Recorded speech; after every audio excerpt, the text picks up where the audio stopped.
నా ప్రభును రక్షకుడైన యేసుక్రీస్తు నామములో మీ అందరికీ నా హృదయపూర్వకమైన వందనాలు. Praise lord. హల్లెలూయా.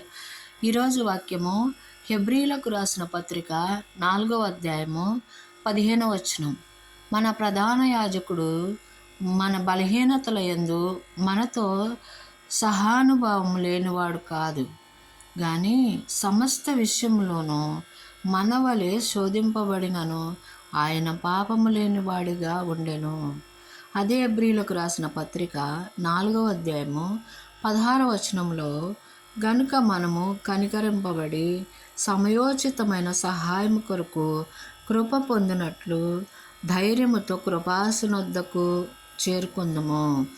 మనము కృపాసనొద్దకు వెళ్ళాలి అంటే దేవుడితోనే మనకి సాధ్యం.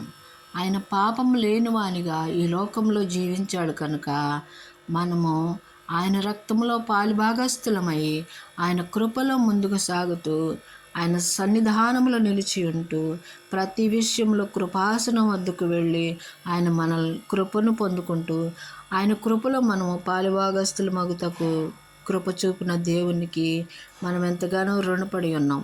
అట్టి రుణం ఆయన కృపాసనం వద్దకు వెళ్ళి ఆయన కృపను పొందుకుంటూ మనం తీర్చుకుందాం గాక. Praise lord. హల్లెలూయా. అటు కృప దేవుడు మనకు అనుగ్రహించును గాక. ఆమేన్.